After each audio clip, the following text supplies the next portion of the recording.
Viewers, ladies and gentlemen, there is absolutely no doubt that the emergency imposed by Indira Gandhi is the darkest chapter in the history of independent India. Today it's 45 years. On Emergency Day, a revolt in the Congress is reminding the Vadra Gandhis that their dynastic and authoritarian ways will not be tolerated anymore. It's time they apologize to the entire country for the emergency. Let's debate. June 25th, 1975. A date etched in the memory of every Indian who witnessed the 21-month period of horror. The emergency was imposed by Indira Gandhi.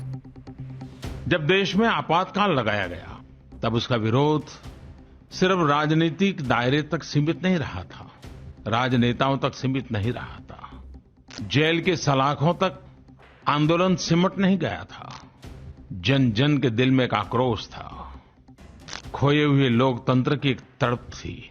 दिन रात जब समय पर खाना खाते हैं तब भूख क्या होती है इसका पता नहीं होता है, वैसे ही सामान्य जीवन में लोकतंत्र के अधिकारों की क्या मजा है वो तो तब पता चलता है जब कोई लोकतांत्रिक अधिकारों को छीन लेता है।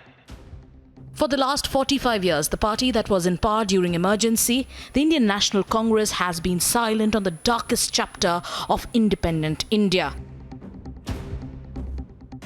Far from an apology, the Congress seems to be reviving its emergency mindset. 2 days back, when the Congress Working Committee met, ex-Union Minister RPN Singh was allegedly shouted at by a top Congress leader only because he spoke against Rahul Gandhi.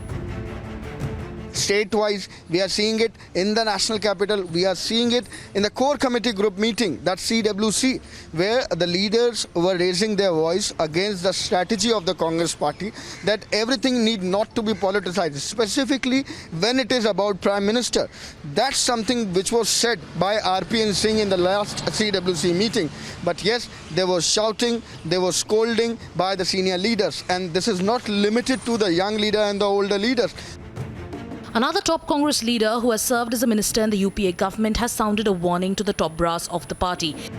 He tweeted, and I quote, "The emergency reminds us that democracies, when tested, fight back resiliently. This also applies to political parties. Democratic organizations adapt better and overcome challenges." The cracks are wide open. The Congress seems to be a divided house due to the hegemony of the Gandhi Vadra family. The Home Minister of India too has fired some direct questions to the Congress. But will the revolt wake up the Congress from its emergency denial? And isn't it time for the party to apologize to the nation for its historical blunder? Let's debate.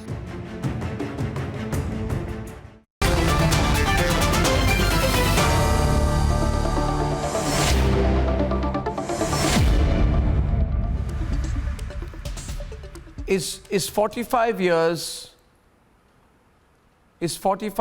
too long a time, Rahul Singh, to have to request for an apology? Right? We want a complete, unqualified and genuine apology. And I would say this on my behalf with Gaurav Bhatia,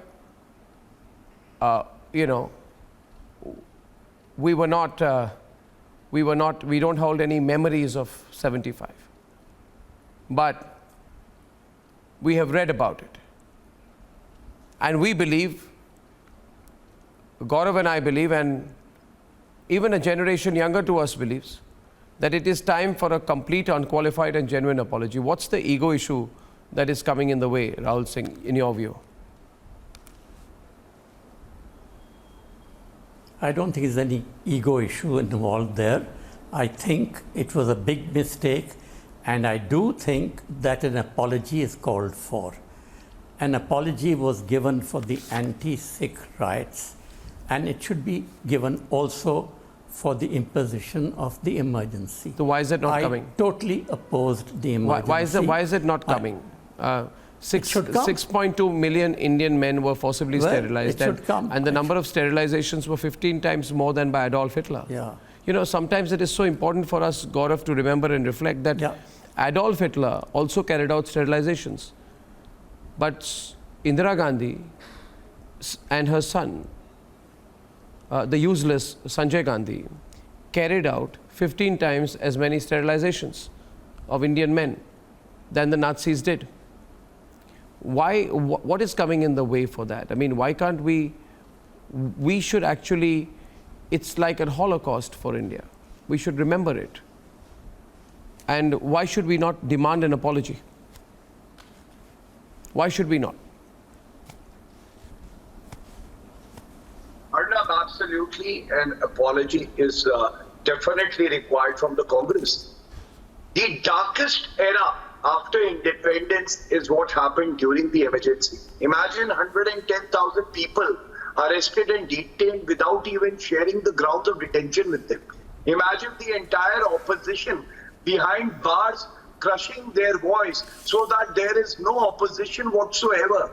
Imagine the four pillars of our democracy, executive, judiciary, legislature and media, crushed, muzzled so that nobody can question Indira Gandhi. Imagine the psychophancy that the supporters of Indira Gandhi said India is Indira and Indira is India. So what are the lessons? Lesson is simple, that we need to strengthen our institutions, and no person is above the country or the constitution. And I am so delighted and proud of the fact that under Narendra Modi ji, these three institutions are functioning in harmony, ensuring that they follow their Lakshman Rekha. I just hope that Sonia Gandhi and Rahul Gandhi, if they can't apologize because they lack the courage, at least learn the lessons, because they are still hell-bent on destroying these institutions which we cherish, which we revere and which we respect. I have with me Rama Goyal, and she's an economist, editor and author. She edited the book Save India from Indira, The Untold Story of the Emergency. She's also the daughter of the late J.P. Goyal, senior lawyer, Supreme Court, who was MP Rajya Sabha and represented Jayaprakash Narayan and Raj Narayan in the Indira Gandhi case. So, lot of memories she would have in this case. Let me put it differently to you, Rama and Prem Shankar Jhaji. Now, there is a group of people who want to undermine what happened in the emergency by saying, hey, listen, there's an emergency now. They say, oh, 75 is no big deal. Indira Gandhi was fascinating. She was wonderful. She was strong. It's Modi who's bad. The real emergency is happening now. I'm of a view, Rama, that those people are undermining the emergency because they try and make us forget that the 38th, 42nd amendments were passed. The 41st Amendment ensures that there will never be any criminal proceeding against the Prime Minister during their term in office. Mainstream media was banned, music was banned, everything was banned. But these people are saying that, listen, let's not talk about Sanjay Gandhi, the dictatorship, the sterilization, the detentions, or the clamping of the Supreme Court. Let's just say the real emergency is under Narendra Modi. Rama, can I get you to respond to that? And I'll get Prem Shankar Jha so that we can link this sort of shallow discussion which some people are indulging in with the reality of what happened in the emergency. Rama. Okay, thank you for having me on your show, Arnab. I want to just say that the people who are saying all this now, they don't know anything about the emergency that took place then. And as we know, almost 80 to 85% of the country's population right now was probably not even born then or would have been very young, probably less than 10 years of age. So really they don't know anything about that period. And as far as the comparison saying that this is an emergency now, well, in that emergency, people were thrown into jail. Thousands and thousands of people were thrown into jail, tortured. There was no press freedom. This is absolutely no comparison. People were just thrown into jail when the relatives would not even know about where they were. For example, my father, who was the lawyer for Mr. Raj Narayan in the Indira Gandhi case, now, when Raj Narayan got arrested on the night of the 25th June, when the emergency was imposed, now after that, they didn't even know where he was. So it was a very strange situation where you're fighting a case where you don't even know where your client is. And then slowly they got to know, and they got to know about where Jayaprakash Narayan is, and they discovered that. And so, there is absolutely no comparison. And I think people nowadays they need to read up on that part of our history to really understand what happened then. Prem Shankar Jha, in other countries there And are not public... only that, Yeah. Yes, Rama? yes. I also wanted to say that Mr. Siddharth Shankar Ray himself testified to the Shah Commission that there were plans to lock up the high courts, and he was horrified with that. He was a lawyer himself, and he went to Indira Gandhi and he got it stopped. So, imagine that kind of thing happening now in high courts. And there was also an attempt to overturn the constitution completely. They tried to review the judgment of the Keshavanand Bharati case of 1973. So this was a special bench that was formed by Justice A.N. Ray under the influence of Indira Gandhi. And if they had been able to overturn the Keshavanand Bharati case judgment, they could have made a one-page constitution, declaring her to be a monarch for life. And so there's a bunch of lawyers who got together, including my father, Mr. Palkiwala, Mr. Daftari, Mr. Tarkunde, and others, Mr. Khatate, and they got together, and when my father was the main person I believe was getting everything organized. I believe and they stopped this. I believe Rama, and delighted to be joined also by something like that happening now. Delighted to be joined by Harish Salve, also senior lawyer, senior advocate, Supreme Court, one of India's best known and respected jurists. Mr. Salve, welcome. We have Prem Shankar Jha also with us. Let me take the discussion forward by putting it to you this way. I said just a while back that there are some people who are trying to undermine and play down what happened between 75 and 77 by saying, oh, there's an emergency now, and that was nothing. Let's forget what happened 45 years back. Let's talk about the present. Whereas I am of a view, Mr. Salve, that in other countries there have been apologies. Australia has apologized to the Aboriginal Australians. Kevin Rudd did that. Justin Trudeau apologized for turning away of a ship of Sikhs, Hindus and Muslims in 1914. And he said this was a stain on China's past. So you do not become smaller by putting out an apology. American presidents have apologized. Britain has apologized for the bloody Sunday killings where 13 dissenters were shot dead in 1972, saying we are deeply sorry. But we don't even have a national day of apology, Mr. Salve. What is the impact if we brush what happened in 75 to 77 aside? What will be the long-term impact on our democracy? Arnab, as you know, the famous saying is, if you forget the lessons of history, history repeats itself. So we should always remember the lessons of history. How a beautifully drafted constitution can be abused. And I use the language of constitutional law when I say abused. In constitutional law, the word abuse means using a power for a purpose for which it is not conferred. The emergency was a phony emergency. The only crisis which faced the country was that perhaps Mrs. Gandhi's position as Prime Minister became insecure. And perhaps the fact that Mr. Palkiwala was appearing for her and she was showing great respect for Mr. Palkiwala made the position of some of those close to her insecure. Other than that, I don't see any other reason for emergency. What is the relevance of picking this up 45 years from now? In other countries, stains in their history are highlighted so that those are not repeated. We seem to be making an effort on remembering what happened in 1975, which we shouldn't, as the world's largest democracy, should we, Mr. Salve? No, but there's another reason, Arnab. And what is that? I read recently a criticism that the Supreme Court saying we are not going to interfere in the initial stages with how the executive is handling the COVID crisis. was taking India back to the days of the emergency. Let us remember what happened in emergency. Fundamental rights were suspended, and the government argued, shame to the government, and the Supreme Court accepted, shame to the Supreme Court, and the Supreme Court has accepted that it made a big mistake.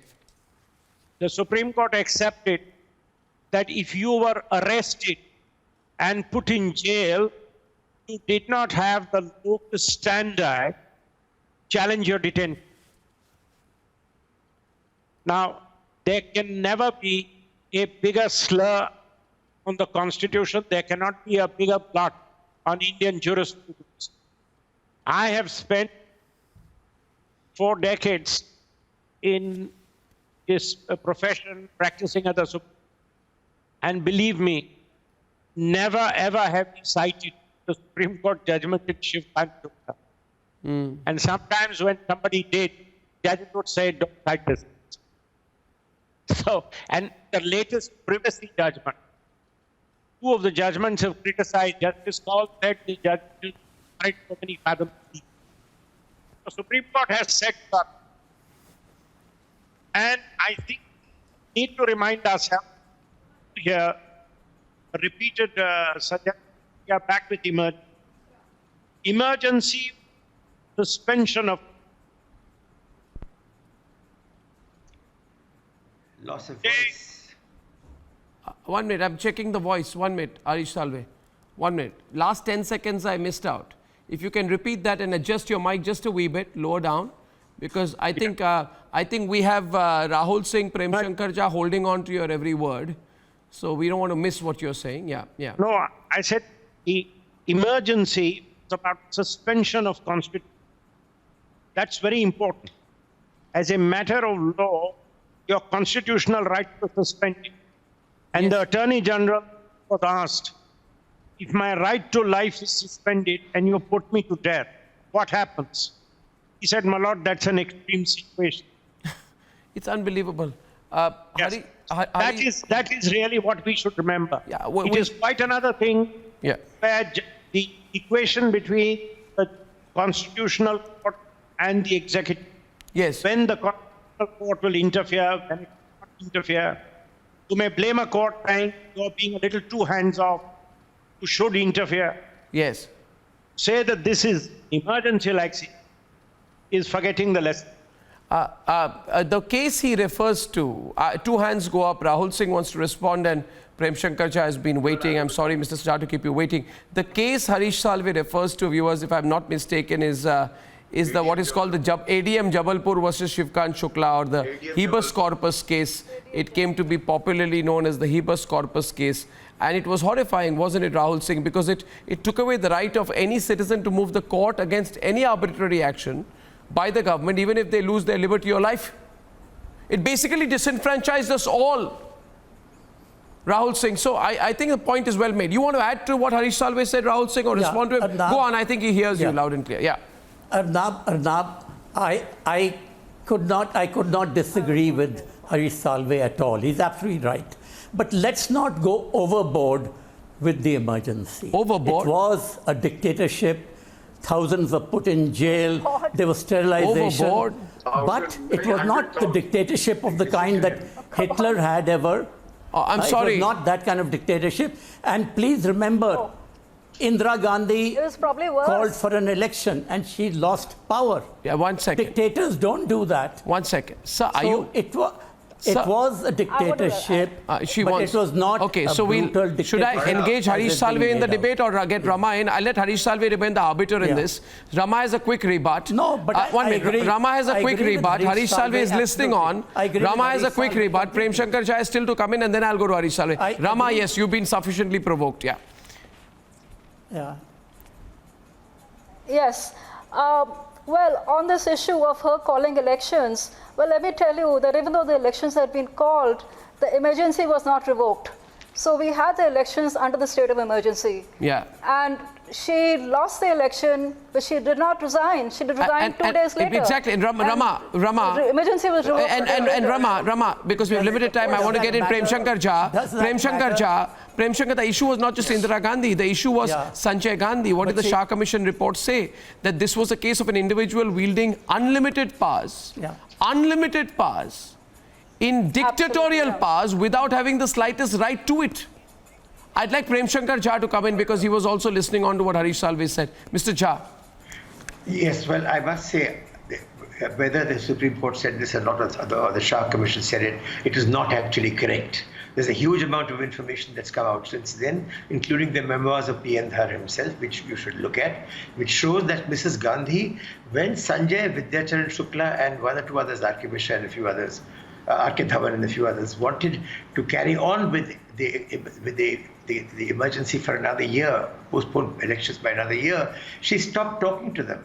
And Sir, please. Sir, please. Excuse me, let me finish. I have not even spoken one sentence yet. She did not even consult Sanjay. She straightforward announced the election. She never had any intention of going on. The emergency was wrong, absolutely. It was, I was personally, as a journalist, I was also very much a victim of that. So therefore, and I remember it very well. I remember the depression and the terrible worry that, you could be picked up. But the fact remains that as a political analyst and looking at it from many years later, we weren't going into a terrible state of terror. It had our first political assassination after Mahatma Gandhi on January the 6th of 1974 of Lalit Narayan Mishra. 3 states were in rebellion. Sir, please don't justify the imposition of the emergency, sir. No, sir, now you are justifying the imposition of the emergency and asking us to be thankful that it was taken away back. No, sir. Gaurav Bhatia is also countering. Rama is countering. One last point. No, it was. Remember, that does not justify the emergency. I want to say something. But then the Allahabad court judgment created a power vacuum at the center. Absolutely not, sir. And that is what pushed Absolutely not, sir. You are justifying it. That's what you are doing. And I think, no. Mr. Jha, you have to hear the rebut. I think Gaurav Bhatia is rebutting you. Go on. Mr. Harish Salve is the Don of our bar, and we are all very proud of him. He very can you get him back? Mentioned the aspects of emergency. Just one more thing I would like to add, Arnab. How serious and how grave the violation of fundamental rights was. That it was argued by the government in the Supreme Court. The Attorney General said that even if a citizen is shot dead, his right to move the court is suspended. And the lone dissenter, Justice H.R. Khanna, who's respected the most by every countryman, he said, no, you cannot suspend the right of a citizen to move the court, even during emergency. And I must share this as a lawyer, that in court number 2 in the Supreme Court, his portrait hangs. And we all, pay our tribute to him. The entire country is grateful to him. And he's the hero. He was the lone dissenting judge in the Constitution bench.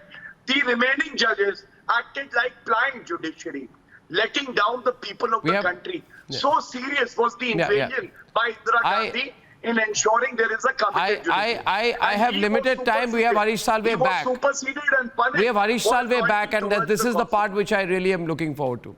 Harish Salve, without any intention of causing a fight at the last few minutes of my program, Mr. Prem Shankar Jha made 2 points.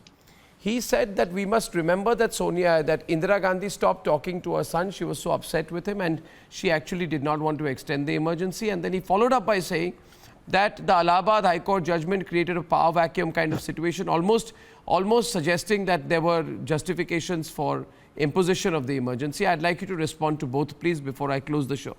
Yeah, first of all, I will keep my personal knowledge out of this. I was young chartered accountancy student when all this happened. I was in Delhi. I was in my father's house, who was very much inside the Congress high circles.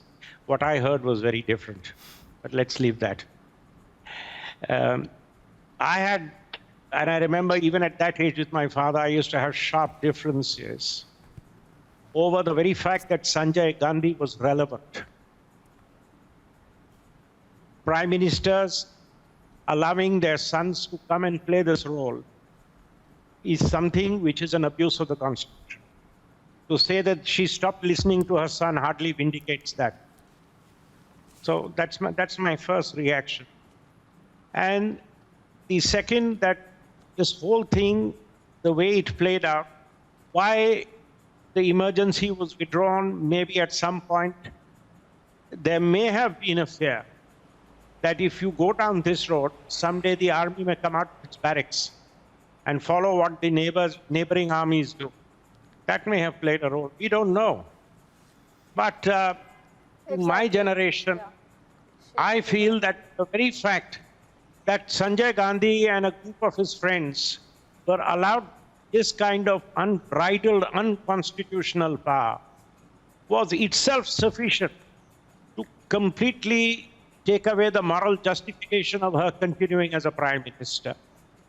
And the Allahabad High Court judgment may have been a wrong verdict. To appeal it, he had got an order. She could have continued as prime minister. So there was no real power. Not after Krishna Iyer's judgment. She couldn't. I think he could have continued. I want to say something. I will have to extend this. Rama, I'm completely short of time. This is what happens, you know. I got Harish Salve in midway to the discussion. He's provoked the debate. It's gone. Okay, I've got one more minute. Okay, Rama is responding to this. But okay, I just want to, go on, Rama. Okay, I just want to say something to Mr. Prem Shankar Jha, who's trying to justify the emergency. Well, even if, first of all, there was no power vacuum, even if there was, I'm explaining the emergency. I'm explaining okay, the 1 minute. emergency. Can I please finish? Can I please finish? For God's sake. There were all these amendments, Representation of People Amendment Act, Election Law Amendment Act, 39th Amendment, Constitution Amendment, all trying to do this thing. And the most important thing is the Judiciary case where they tried to overturn the Keshwan and Bharti case. For us? We have 33 million cases in arrears. Now you blame the law. Mr. Jha, what has law done for us? I see a raised eyebrow. I think I'll have to get you into another debate later with Harish Salve on this. But may I see? See, it's not the law. It's about the application of the law. It's about the role of the executive. It's about the abdication of responsibility. I think there are bigger issues out here. I thank you all. Listen, it's a pleasure to get you on, and I'm determined now to do a longer program on the emergency so that we can address some of the critical issues which remain. Well, I thank you all. I thank Prem Shankar Jha, Rama, and of course I thank Gaurav and Rahul Singh and Harish Salve, of course, for his contribution to the debate. Viewers, I'll see you at 9 o'clock tomorrow sharp once again. Till then, good night.